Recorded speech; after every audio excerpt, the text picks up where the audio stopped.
Hello, hello, hello. I'm Tay. This is Sean. Hello.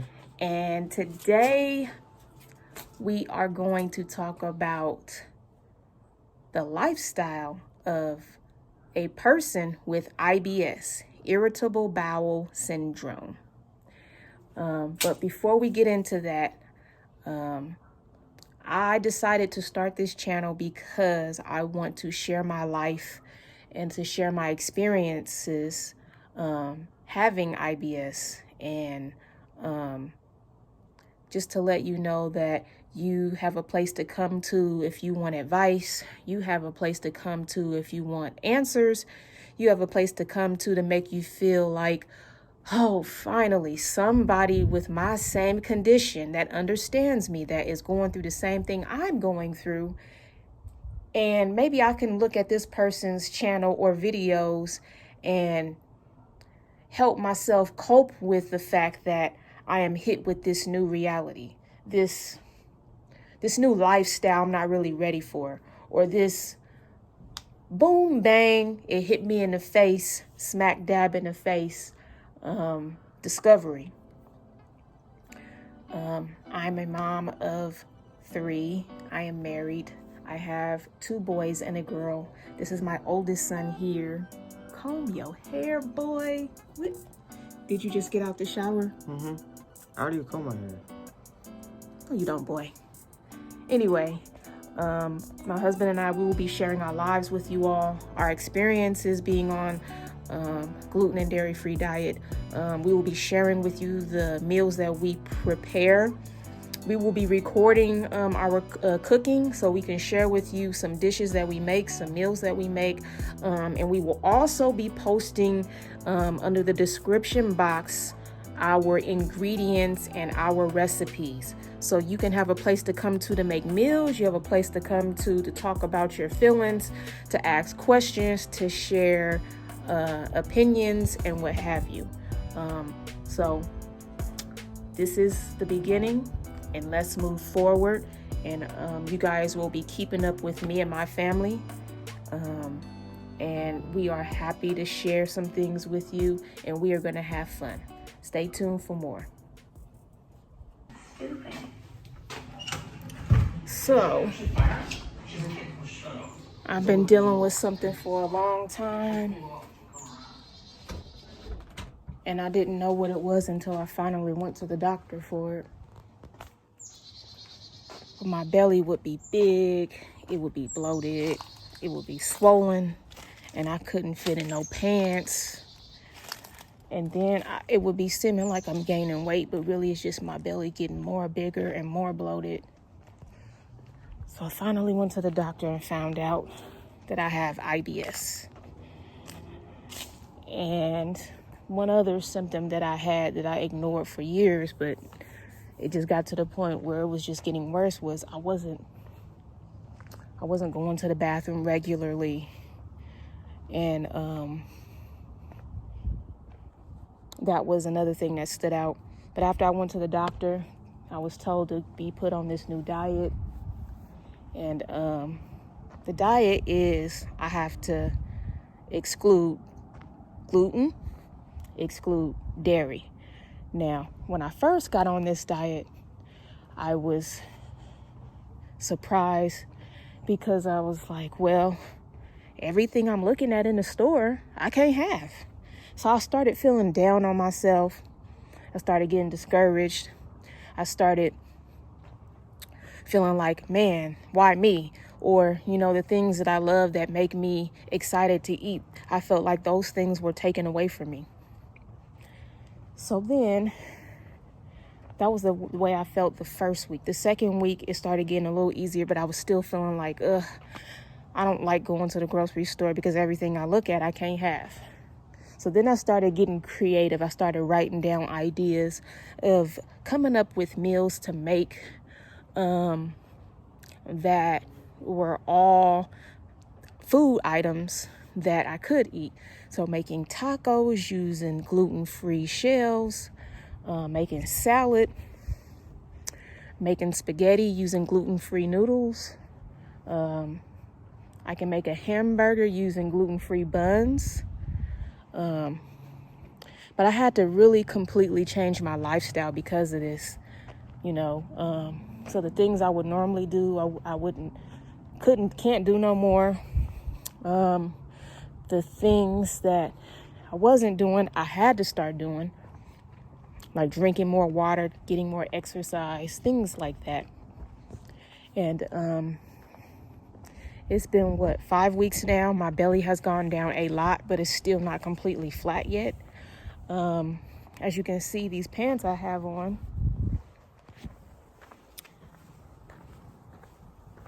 they fit real nice now, but 5 weeks ago, I couldn't fit in these pants. Not because I was fat, but because my stomach was so bloated. And 5 weeks later, I'm in these pants. So that's a lot of improvement. I'm proud of myself. I feel good. I have good days. I have bad days. I have strong days. I have weak days. Some days I feel like I'm on top of the world. Other days I just feel like my life sucks. Let me tell you all something. Just because you have IBS and you're limited to the foods that you can eat does not mean you can't go out to eat. Does not mean you can't go to a restaurant. It does not mean that your meals are boring or are going to be boring. It doesn't mean that at all. It takes a lot of self-discipline. It takes a lot of courage, strength, and a lot of creativity. And when I say creativity, meaning when you are making meals and you're deciding what to eat based on what you can eat, you have to get very creative. Or else the downside to this is you will be hungry. And then you're going to be like, oh, man. And see, that'll make you give in to, falling off of the diet. Another thing I recently learned is that the way I was taught to eat from a baby all the way up to, age 35, I was taught wrong for 35 years how to eat. I'm walking on these leaves.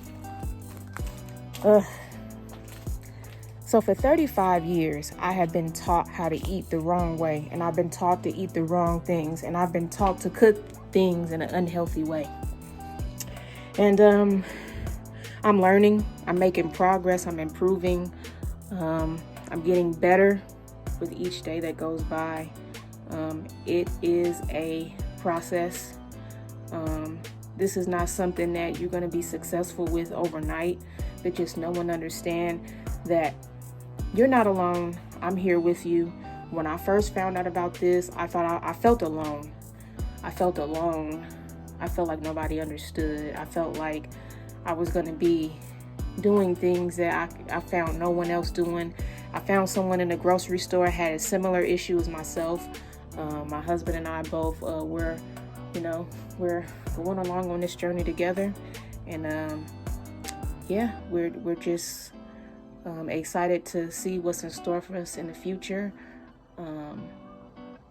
And there's a community out there for a gluten-free diet, dairy-free diet. I have to eat what is called a low FODMAP diet. That is LOWFODMAP diet. Low FODMAP diet. I've never heard of this before until I went to the GI doctor. But there are many low FODMAP diets out there. There are many gluten-free diets out there. There are many dairy-free diets out there. You just have to choose the diet that works for you. The main thing is eating a lot of food with fiber in it. That's high in fiber. Drink plenty of water. Eat a lot of fruits and vegetables. And if you constantly eat many small meals per day, that will do you a lot of justice. But do not eat the 3 meals a day because you will always be hungry. So eat small, mini meals a day.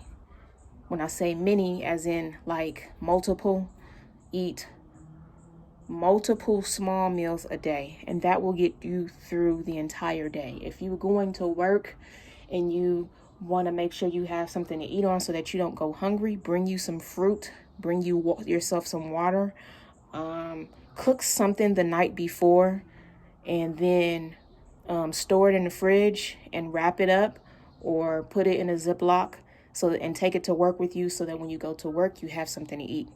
One thing I will say is that with this diet, you have to do a lot of preparation. You have to prepare a lot, because if you don't prepare, you will go hungry.